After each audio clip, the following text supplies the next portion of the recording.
In this episode, I interview Daniel Wiafe, high-ticket coach and coach to those who are wanting to create a 6, 7, or 8-figure business, who are freedom entrepreneurs, who are like really into creating a lifestyle business. So I'm so happy to have you here, Daniel. And yeah, welcome. Thank you, Lydia, for having me. It's nice to see you again. Hello and welcome to the Successful, Sensitive and Intuitive Entrepreneur podcast. My name is Lydia Sophia Wilmsen and I am an intuitive success mentor for sensitive entrepreneurs. In this podcast, I speak about the challenges sensitive and intuitive entrepreneurs face. I offer you new perspectives and solutions, as well as experiences of other entrepreneurs. Plus, I speak about my personal experience of being a highly sensitive person who has successfully built and scaled 2 businesses. All of that with the goal to make you and your business even more successful in your very unique and authentic way. Have fun and enjoy. Yeah, because we did an interview together as well. So it's actually funny to change the roles now. And I'm practicing myself as an interview person here. I know, and I feel like I need to be on my best behavior. So, I'm ready. Don't beat me up too bad, Lydia. No, not at all. And I think the first question really goes to you, that you tell us a little bit about your background. I think it's super interesting because we I asked you to come to my podcast like weeks ago before this whole Black Lives Matter started, and I think we will touch on this a little bit. And you are actually a son to immigrants from Ghana, and you have created a story of success with ease. You told me that for you it was never like very difficult or something. So I'm super excited to hear from you how you grew up, how you started being successful at a very young age. Just share a little bit, please. Okay, yeah. So I am a old 40 years old. I just turned 40 this year. And I remember on our interview that we did a few weeks ago, Lydia, you were teasing me because you were calling me an old man.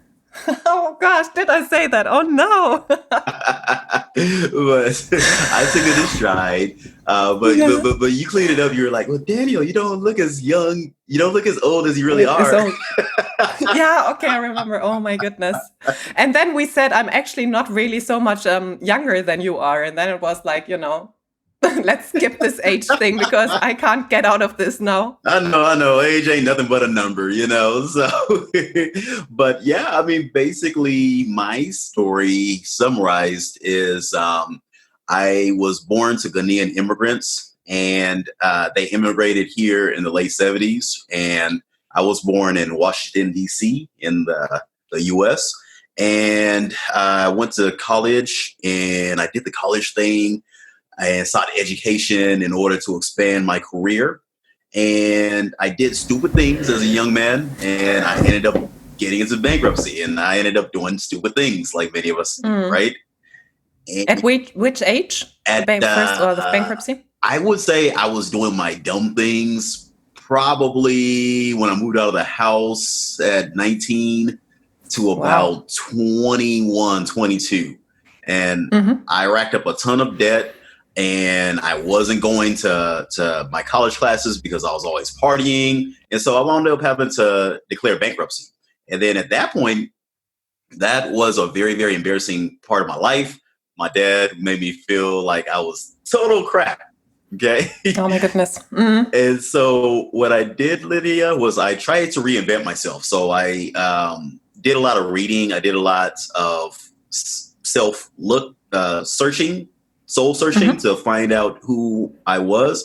And one of the major books that I read back in those days was Rich Dad, Poor Dad, and The 4-Hour Workweek by Timothy Ferriss. Rich Dad, Poor Dad by Robert Kiyosaki. And it really changed my mind, Lydia, on how I should live life, okay, and what my dream life should be. And it taught me that I didn't need to live life according to somebody else's standards, but I could pretty much create my own standard for living life and making money and just being free.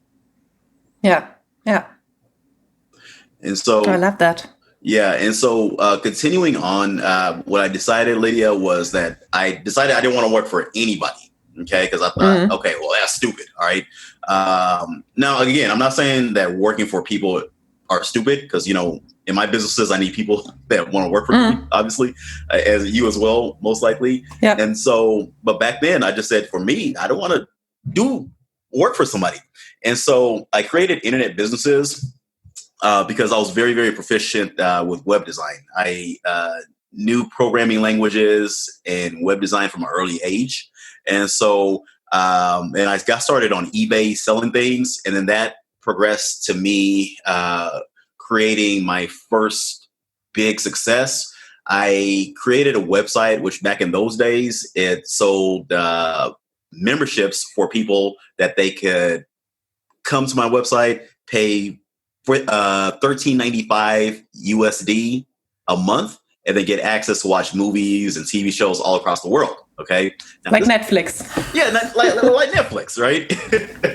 And I mean, but back then, because I think, Lydia, this was back in 2004. Crazy.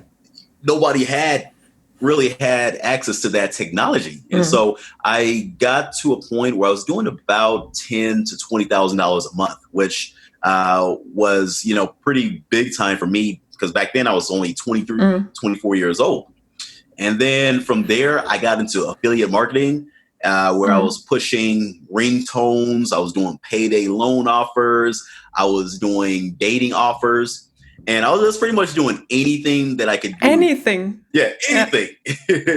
And do you know about affiliate marketing, Lydia? Yeah, I know. Like I've never properly done that, but obviously I know affiliate marketing. Yeah. Okay. So for those of you guys and ladies that are watching Lydia's podcast, if you don't know what affiliate marketing is, basically it's a form of marketing where you take somebody else's product and then you market it and you sell it, and then you get a commission off of that, or you get a fee for selling the lead or whatnot. Okay. And so, back then I didn't know anything about ringtones. I was very boring with my ringtones. I didn't care about ringtones. Payday loan offers, I thought those were stupid. And dating offers, I was doing gay dating offers. I'm not gay, but like, and what was funny, Lydia, was I was doing 3 things which I didn't care anything about, which was pretty weird now that I think of it, but whatever. But I quickly got to a point where I was doing about $60,000 to $80,000 a month in revenue. Wow. And for every dollar I was spending in marketing on Google Ads, I was bringing in about $2 revenue. So it was very, very good for me at that age. And then long story short, I did that for about a year. I was able to pay off all of my debts and then my wife's debts. And I was able to pay off most of our home mortgage at the time, pay off most of our vehicle loans, our school loans. I was able to pay off most of our, for her education as well. She was going for a master's degree program at that time. And what happened, Lydia, was back in 2008, I want to say, Google did a crackdown on people that were doing affiliate marketing offers, and they pretty much blacklisted us. Oh, okay. Yeah. That was like the end, basically, because if you're blacklisted, it's done. Yeah, it's done. Yeah. You're like, finito. Like, it's like the nail in the coffin, right? And so so pretty much my income went from up high to like nothing, like overnight. That's crazy. Yeah. Yeah. And so you get to that point and you can't really go work in another job. Yeah. Right? Yeah. And so what I did was I spent the next 2-3 years, Lydia, and I was trying to find different businesses that I could, invest in. Because, I saved a little bit of money, and everything that I went after, like, I failed. So I did this, I failed. I did that, I failed. I did this, I failed. And that was like for 2 years. And I was getting super frustrated. And then finally I discovered real estate. And then I became really successful with real estate, with flipping houses. And then we wound up getting a TV show off of that. And then that's what actually led me to doing high ticket coaching, because I had a platform and I was selling coaching packages for $5,000 to $10,000. And then that led me to helping other people create their own high ticket coaching packages. And here we are today. Yeah. Wow, that's super, super inspiring. Thank you for sharing, Daniel, because what I can see is that you had a successful youth, like you are, going into bankruptcy means you must have had something before, you have been successful with something. And then you rebuild yourself with like many different things and you made like a ton of money, There are like millions of people or billions who never make like 80 or 100K a month. So amazing at that young age. And then again, the failure, this is like, because I obviously work with so many people who have this big fear of failure, and you just said like, for 2 years straight, like I failed. I did everything and I failed. And also like to go really from 80K a month to 0. That's crazy, It's not like, I make like 5,000 a month and then nothing. That's a totally different game, like, wow, super inspiring that you kept going. And I think I would love to know, because you said, yes, I was very frustrated. Like, was this just coming from the books you read in the beginning, the Tim Ferriss thing and the Kiyosaki thing, that you had this like powerful money mindset? Because otherwise you wouldn't have kept going. Like, where did it come from? Yeah, and that's a great question, Lydia.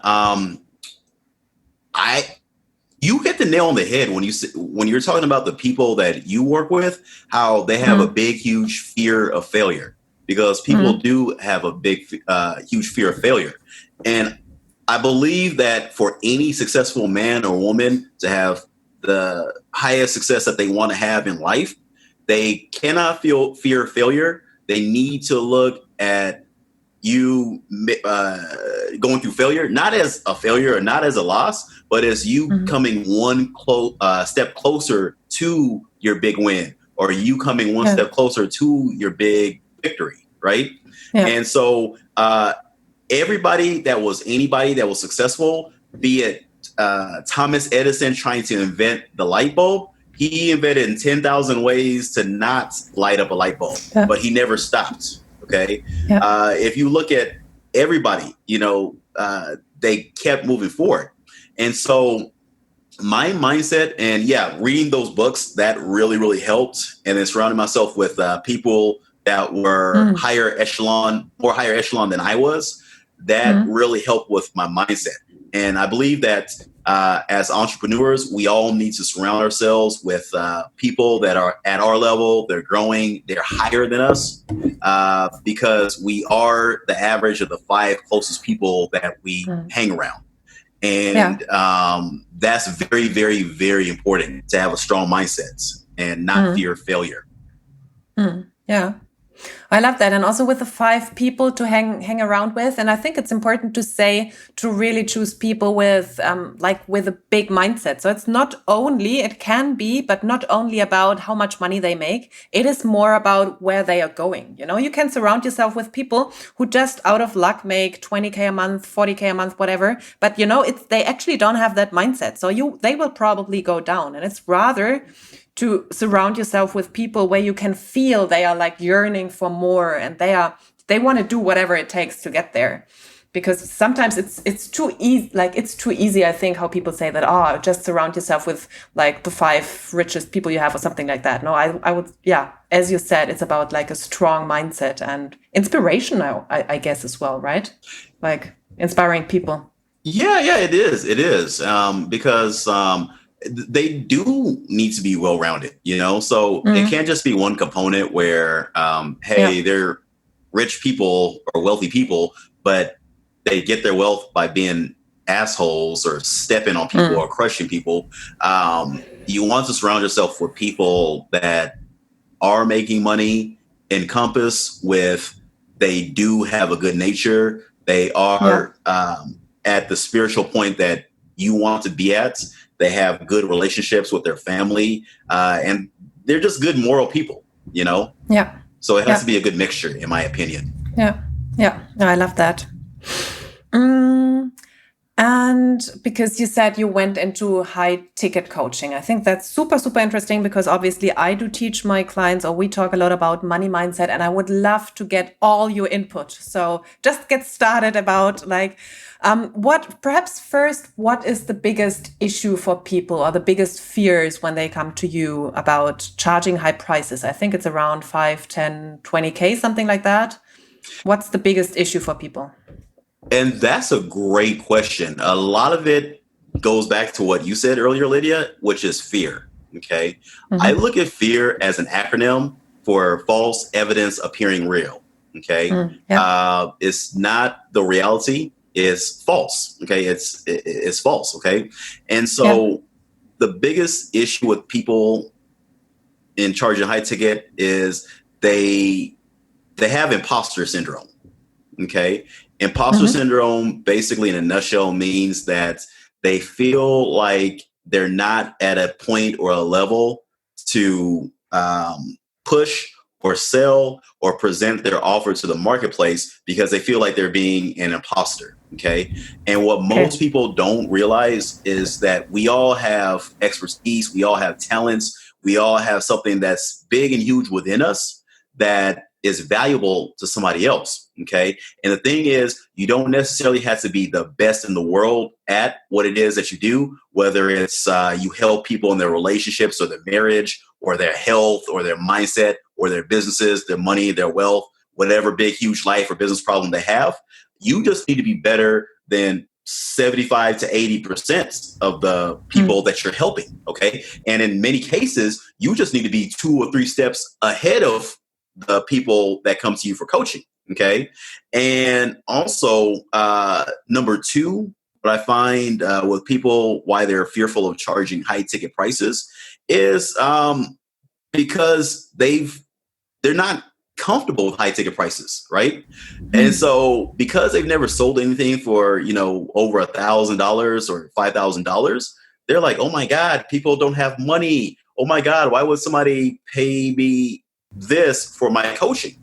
Where at the end of the day, as long as somebody is suffering from a big, huge life or business problem and they need a transformation in that area and they have a desire to go from hell to heaven, and as long as you're able to take your prospect on a journey where they're able to see and visualize the pain that they're truly in and that they need to get out of that pain if they want to get into a state of pleasure, if you have a right pathway, the sky's the limit. Okay, because I heard somebody once say that no matter how low you charge, there's always going to be people that say that they cannot afford you. But no matter how high you charge, there's always going to be people that are willing to pay you more money. Okay. So at the end of the day, we can choose like what we want our business model to look like. So we can be the cheap Mazda seller, or we can be the high end Maserati seller.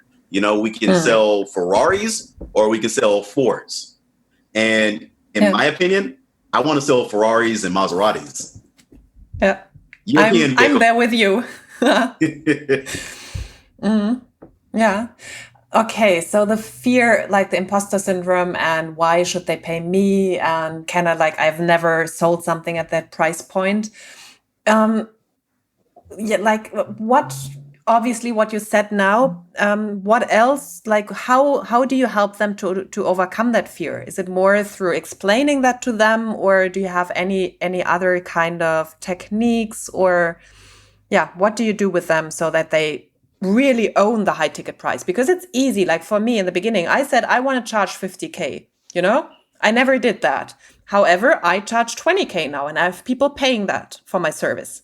And I feel aligned with that. So obviously the 50K, I wasn't there, which is totally fine. I will get there. It's not about that. But, I was aligned with the 20K, which is still crazy for other people, So like what do you do to help them align to that higher price point they probably or perhaps have never ever charged? Have never ever charged.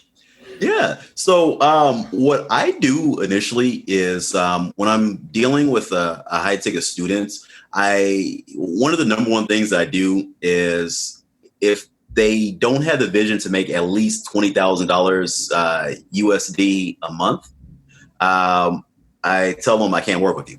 Okay, that's a minimum base. So I set that as my floor. Okay, and then beyond that, I work really big time with mindsets. Okay, so mindset is always the first thing that we go through before we get into any of the systems or whatnot to actually, build funnels and get, our high ticket clients in for that students.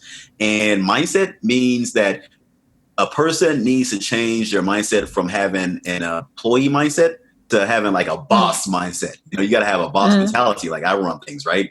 And then you have to also understand, what is your big why? Like, why are you doing this? Why not remain in the state that you're in right now? Okay. It's okay for you to remain in that state, but if you want to make 20, 50, $100,000 a month, why? Okay. Yeah. Because if you don't understand the why, then there's no reason for you to take the action to get there. And then once we've identified that, it goes into a state of, okay, once you get to your goal income, okay, doesn't really matter what it is, $50,000, $100,000 a month, whatever. Okay. How many people do you want to work with each month? Okay. I want to work with 10 new people a month. Okay. And I want to make $50,000 a month. Okay. And at that point, the math is easy. If you want to make $50,000 a month and you want to work with 10 people a month, then you need to charge $5,000. Okay. Now, in order for you to get 10 new clients a month at that point, typically going on the low end of scale, if you close 1 out of 5 people that you talk to, which is a 20% close rate, which conversion. Conversion rate, which isn't bad or horrible. You only need to talk to 50 people a month, and traffic is easy. A lot of people get hung up with the traffic part of things, and there's different ways you can do traffic. You can do paid, you can do organic, you can do social media. I prefer doing a mix of paid and social, but the traffic part is the easy part. So you just got to get have to get the numbers down correctly and the KPIs down, and then that's it. Oh, I love that, Daniel, because you really come from the different side. I come from this energetic alignment side, and you come from the numbers side. So I think bringing those together is like the dream thing, or the dream connection, or whatever. Yeah. And also, like that you said, just break it down and see what it is, and then it's not scary anymore. Like 50K a month for people sometimes is like, what? Like, how could you ever do that? And if you break down the numbers, it's easy, it's not such a biggie anymore. So I really like that. And coming obviously from the mindset thing, I love that you didn't say entrepreneurial mindset, but boss mindset, because it's a boss mindset, and we have to learn that. Especially if you never have been a boss, and most of the people, they come from a history of being an employee. So that's a big shift. And I do see people struggling with that. I don't know if that happens for you as well. It does. It really does. The shift. Yeah. Okay. What else did I want to ask you? Perhaps a little bit more about money. Like, we talked about money mindset when it comes to high ticket coaching. What can you tell us about money mindset? Like, how do you see money? Because I work with spiritual people, empathic people, and for them in the beginning, money is kind of evil, and perhaps not even evil, but kind of like, I'm not allowed to charge money. What's your thoughts on money? That's a great question, Lydia. Most of my people, they're like your people as well, because the people that I tend to like to work with, I want to work with people that are heart-centered entrepreneurs. So I don't want people that are, just, I just got to make money, because that's stupid, in my opinion. Okay. When you're dealing with somebody that's heart-centered, they are going to have issues 99% of the time with making a high amount of money. Okay.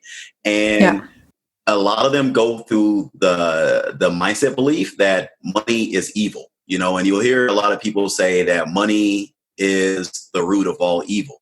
Okay. And, I know you have a Christian upbringing yourself, and people mistake that scripture and they say money is the root of evil when it's really the love of money is the root of all evil. Okay. And basically, if you love money and you make money your God, you make money your sole purpose, then yeah, it's going to lead to evil, greedy things. I believe that for empathetic people, for heart-centered people, that money is a magnifier of what your soul is and what you are as a person. So if you are a good person, you having an influx of money is going to make you a better person. Okay. If you are a bad person, an influx of money is going to magnify you and make you a worse person. So a person that's out there and they want to give to other folks, they want to build up their community, they want to give to their church, their mosque, their synagogue, whatever, they are going to be able to do that much more once they get an influx. They're going to be able to build up their communities. Okay. And so that's the way that empathetic and heart-centered people need to look at money. Okay. Because again, we're coming from a mindset that, okay, I don't want to just buy a bunch of cars and flashy things and whatever, yeah, it's nice, but like, that's not the sole purpose. So what you had to think, a person has to think is, if I get more money, then I can affect and build up the community a lot better, quicker. I can help more people around me. I will have a platform where I can just pretty much do whatever God's work is for me. For those who don't believe in God, they can do whatever the universe calls them to do. So that's what I would say would be the biggest mindset shift that empathetic and heart-centered people need to go through when it comes to money. Yeah. Yeah, I love that. I really love this magnifying glass perspective, and it shifts everything. And then you basically can give yourself permission to earn a lot of money and do a lot of good, because, money can freaking change things on this planet. And I always say I want to help to create conscious billionaires, not even millionaires, like really conscious billionaires on this planet. Because we look at like the bad 1% or whatever, but we can look at them the whole day long and point fingers, like, just do something, people. Create money yourself and then decide what you do with your millions, how you want to change or be part of the change on this planet. So I think that's a powerful, powerful shift, especially for people. Yeah, this, like, if you're a good centered person, if you're a heart-centered person, you will magnify that. So thank you, Daniel, for bringing that up again. Okay, so another amazing question. I totally forgot that because because actually my podcast is for sensitives, introverts, and empathetic people. So you told me, and I was like, interesting that you're an introvert. And I would love to hear from you, because you don't really, like, in the beginning, you think like, he's talking a lot and blah, blah, blah. So tell us a little bit more about being an introvert and appearing very outgoing, and what you do to balance your business and recharge your energy. Yeah. So you're more of an expert on introversion and extroversion than I will be. But from what I've learned about that is basically where you have to recharge your energy. Yeah. And I find for me, I recharge myself the best when I'm by myself, when I'm able to, get alone. Right. So I do have an outgoing personality, and I do love to be around people. I do love to, even do podcasts like this and whatnot. But when it comes to recharging myself, I have to get to myself, if that makes sense. Yeah. So I don't know if that's the correct definition of that. You can tell me if I'm right or wrong. Yes, it is. Yeah. Okay, good. So I guess I'll call myself an outgoing introvert. Yeah. And how do you do that? Like, do you then just have times for yourself? Because I know that people struggle with that. They think, oh, I have to be online all the time. I have to show up, especially in the US, it's all about learning how to speak on stages and be an extrovert. It's a culture. It started with Dale Carnegie and all that, like be an extrovert. And this is how you become successful. What have you found? Like, what have you found for yourself to not step into that? Yeah, that's a great question, Lydia. What I would say is if you have somebody that is truly introverted or they don't like to put themselves out there, everybody has a strong point that they're strong at. Okay. Everybody has a good communication path that they can use. And the three communication paths that you can use is you can use audio, you can use visual, and you can use written. Okay. And I don't care who anybody is, you got to choose one of the three. Okay. So I like videos. Like that's my best form. I love doing YouTube videos. I love doing videos like this. I love doing Facebook Lives. Somebody else may say, okay, well, I don't want people seeing my face, and they may feel more comfortable with audio. So if that's that person, maybe they should just do iTunes podcasts or whatnot. If somebody is truly like feels like, oh, I don't want anybody to hear me or see me, then maybe they should do sales letter type of things and write articles and ebooks. But I'd venture to say, Lydia, and this is just my thoughts. A person doesn't need to necessarily speak from stage, because I think the biggest fear, people do have a fear of doing videos, but I think people are more fearful of, speaking on stage live, right?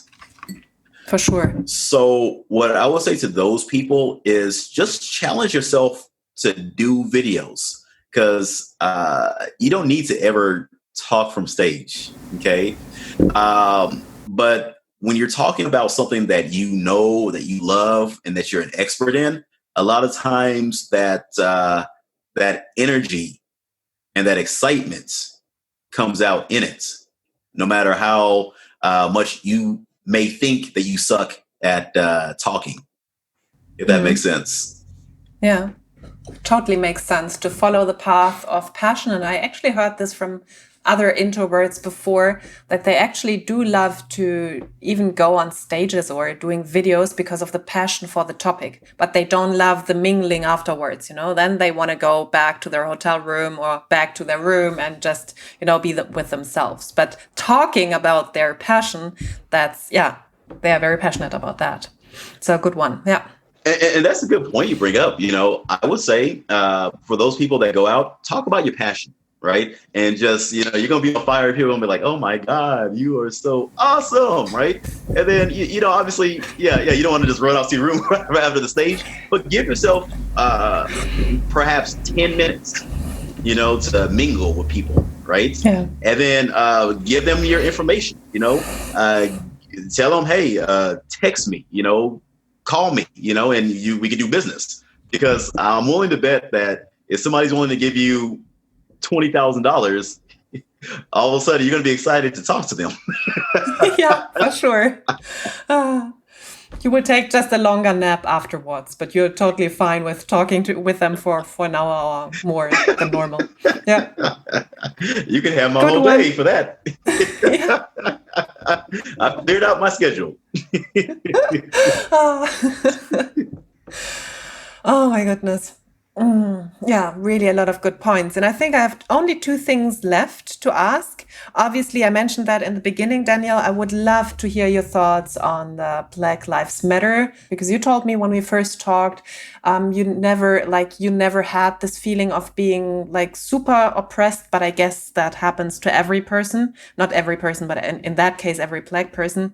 Just share a little bit with us what your thoughts are on that, how to keep going as entrepreneurs, whatever color you are, if you want to share. I would love to hear from you, because you actually are a person of color or Black person. I am? Oh.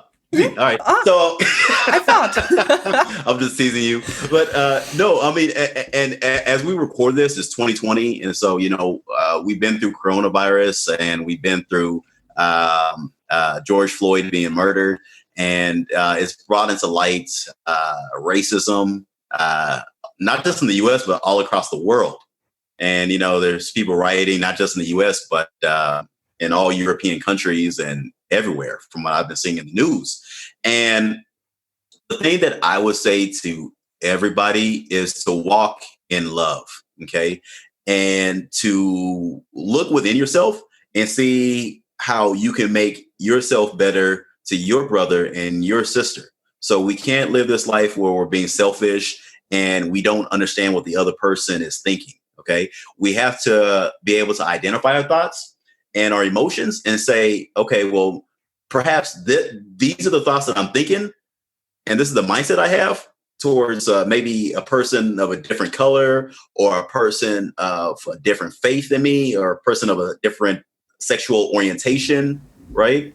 And then I need to deal with my mess, right? Because I feel like we all have thoughts like that, okay? And even me, just looking within myself, when I was, we were messaging back and forth a few weeks ago, Lydia, and this was before all that happened, wasn't it? Yeah. This was before. Yeah, it was before. Yes.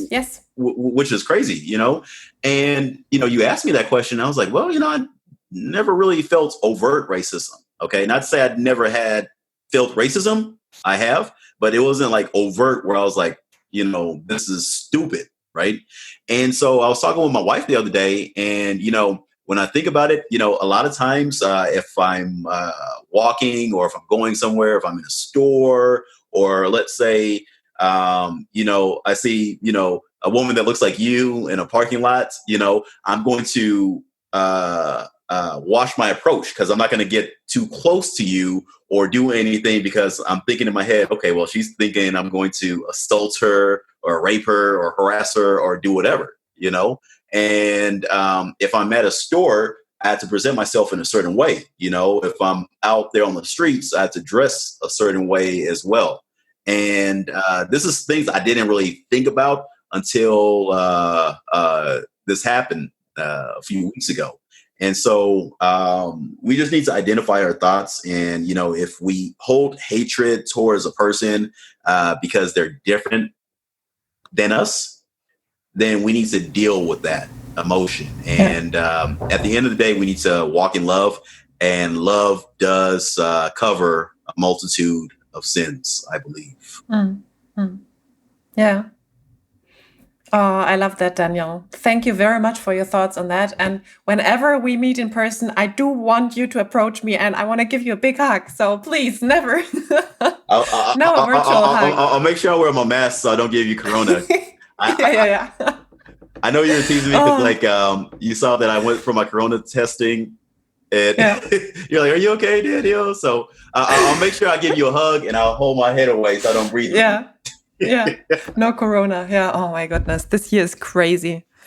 And what I just wanted to point out, what I love is what you mentioned, that there was even things you weren't aware of. So even like you became aware of, actually, I do behave differently, So I obviously have the different, I come from the different side. So to never have basically, to look at things like that. So I think there is a lot of opportunity to move forward and, come from a place of love. I really felt my heart opening when you said that. And I, for sure, I had a kind of identity shift, so it was really important for me to also ponder all of that. And for example, I thought what was interesting, the whole diversion of my team or so, I never thought about it. So it's not about what you do. It's actually just to start thinking about that, and because at the end of the day, we just have to be real with ourselves, and we have to say, okay, well, in reality, I look at this person in a different light because of physical or appearance or whatever, And so for many, many years, centuries, women have been oppressed. For many, males always have an advantage. That's just the truth of it. For many centuries, whites have had an advantage over people of color. That's just the reality of it.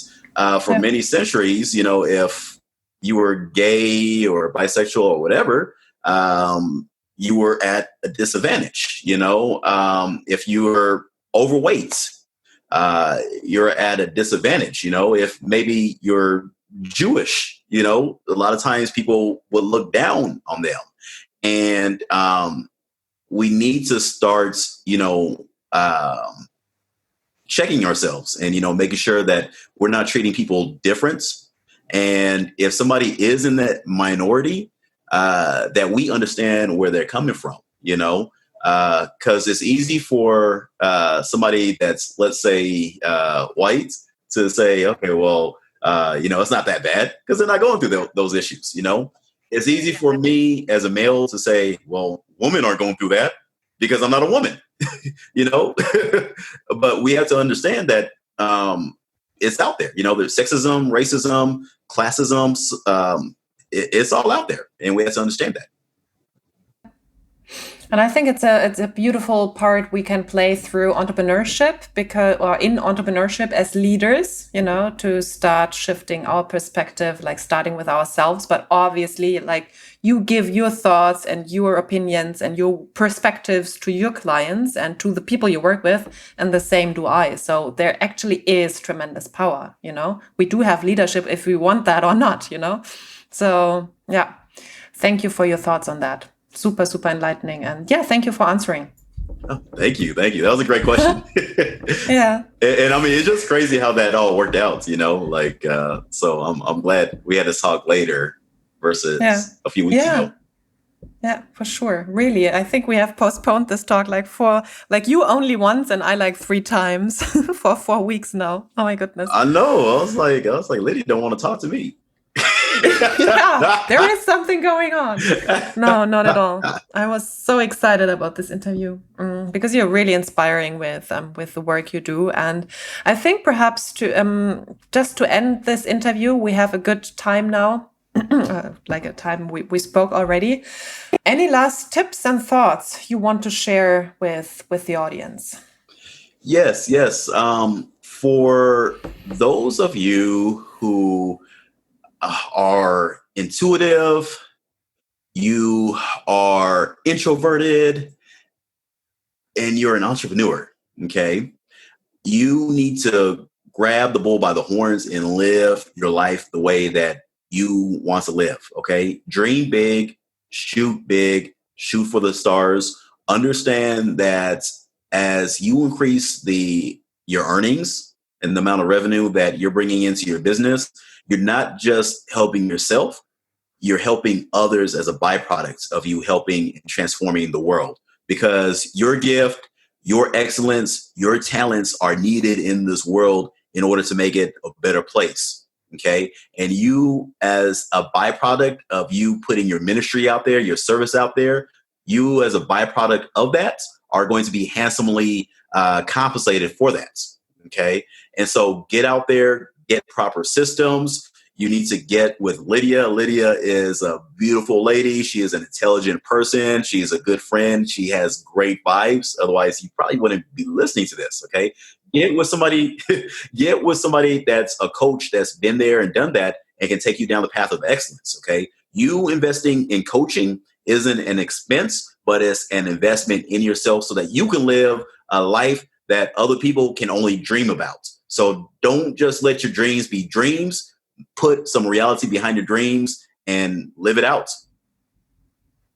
Oh, Daniel, thank you.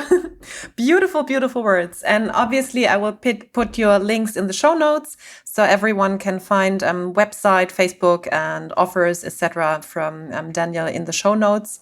And also the 2 books which were mentioned because they are good books.